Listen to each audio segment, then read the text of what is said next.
Salut à tous, donc aujourd'hui présentation d'une arme. Donc là c'est un revolver Smith & Wesson, modèle 66.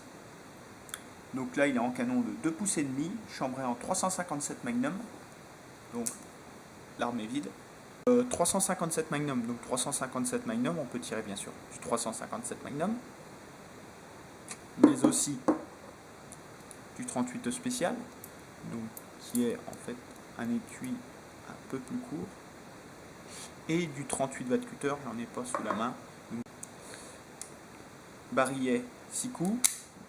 Il est compatible avec les speedloaders HKS modèle 10 et 10A. Donc là j'ai un modèle 10 par exemple. Et ici j'ai un 10A.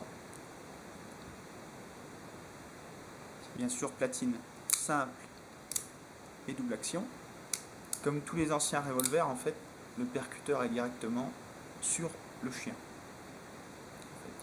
Que dans les revolvers modernes, bien souvent, on a le percuteur en fait incorporé à la carcasse, et en fait on a un chien, un marteau, qui n'a pas de percuteur. Donc là l'inconvénient c'est qu'on peut casser le percuteur, ça m'est arrivé. Bon, son Smith c'est du anti-horaire, par exemple chez Dan Wesson c'est sens inverse, c'est en sens horaire.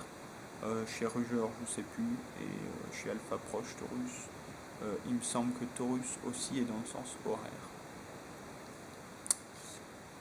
Hausse réglable, guidon avec un point de mire orange. Les organes de visée sont assez fins, par contre le souci d'un 2 pouces et demi, c'est que la ligne en fait, de visée est très très courte. Donc on va pas pouvoir venir faire des tirs vraiment 2 points du point pour faire de la précision. Donc les Smith & Wesson 66 ont commencé à être construits et produits en 1970. Il découle du modèle 19 qui a été créé lui en 56. Donc le modèle 66, il y a eu 6 améliorations qui ont été faites. Donc en 1970 donc, est sorti le modèle 66. Le modèle 66-1 est sorti en 77. Donc chaque version a des poids de départ différents, donc je vais vous les lister. Donc, pour la version 66-1, comme celui-ci, donc le poids en simple action est de 1,5 kg et en double action il est annoncé à 5 kg. Je ne l'ai pas pesé, donc je ne peux pas vous dire si c'est vrai ou pas pour celui-ci.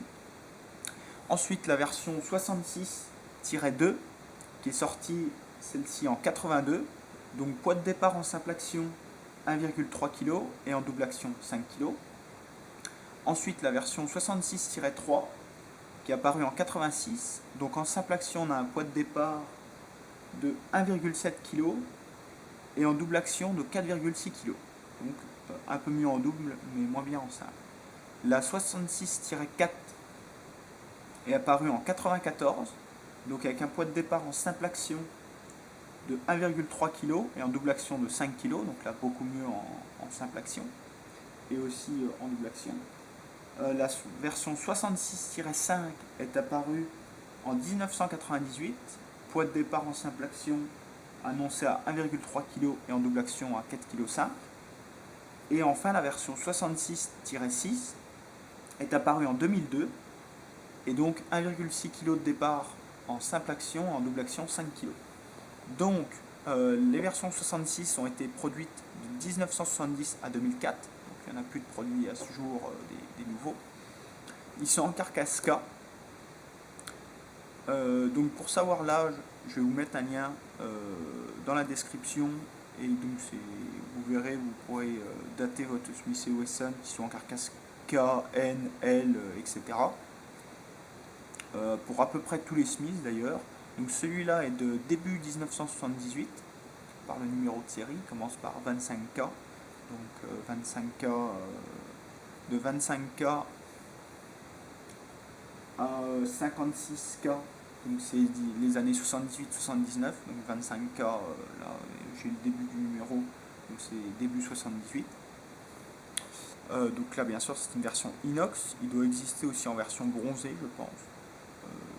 J'ai pas fait de recherche là-dessus donc je peux pas vous dire. Moi le seul défaut que j'ai pour cette arme c'est tout simplement la crosse. Là c'est des plaquettes qui sont très petites. Du coup j'ai dû rajouter en fait ce petit accessoire en plastique qui fait qu'on a une préhension bien meilleure. Moi j'ai des très grandes mains et du coup j'avais des gros soucis de préhension de la crosse. Et voilà, là ça permet vraiment de bien le tenir parce que c'est très court. Bon, il doit faire 950 grammes. C'est une arme qui est extrêmement lourde. Mais du coup, quand on tire des 357 assez péchus, les 357 normal et des 38 un peu péchus, ça se couvre vraiment beaucoup. C'est une arme qui est faite pour du tir à la distance de la borne 0,20 mètres. À 25 mètres, pour tenir le noir, il faut déjà avoir un peu d'entraînement. Avec des munitions rechargées, j'ai eu des excellents résultats, pas des tirs réalisés pas par moi, mais par un collègue qui participe à beaucoup de championnats, qui est un très très bon tireur. À 50 mètres, il arrivait à mettre 6 balles dans le noir, en tir à deux mains, avec des munitions qu'il avait rechargées en 130 grains. Voilà, vraiment des excellents résultats. J'arrive à grouper à 25 mètres tout dans le noir, mais à 50 mètres, voilà, on tient dans la C50, j'arrive pas à faire mieux. Je suis un tireur moyen, je suis ni mauvais ni excellent. On me donne un revolver, normalement ça reste tout dans le noir sans trop de soucis. Mais voilà, c'est pas un modèle fait pour de la précision, ça a pu être un modèle axé fun tir ou défense. J'ai la chance d'avoir un stand de tir qui a un pas de tir 15 mètres, donc très ludique à 15 mètres, ça. Voilà, quand on emmène des copains au stand, etc., ou quand on veut s'amuser un peu, on peut vraiment faire des tirs précis à 15 mètres sans souci avec des munitions, on va pas tirer de la 357, mais une 38. Une 38 rechargée un peu light ira très bien, en ogive un peu légère. L'avantage du 357, bien sûr, c'est qu'on peut tirer des 357, des 38 spéciales et des 38 watt cutter. Donc la 357 est la version longue du 38, ou inversement, le 38 est la version courte du 357. Et le 38 watt cutter, en fait, est une munition de compétition. Donc c'est tout simplement une munition en fait, dont l'ogive ne dépasse pas, elle est ancrée dans la cartouche, dans l'étui. Et c'est des munitions avec des charges, je ne vais pas dire très faibles, mais vraiment rechargées très très léger. Donc on va avoir un très faible recul, une très bonne précision, et surtout ça découpe vraiment à l'emporte-pièce. Je vous ferai une vidéo de nettoyage bien sûr de cette arme, parce que nettoyer un revolver c'est pas comme nettoyer un pistolet. Déjà on ne peut pas avoir accès aux chambres, c'est facile.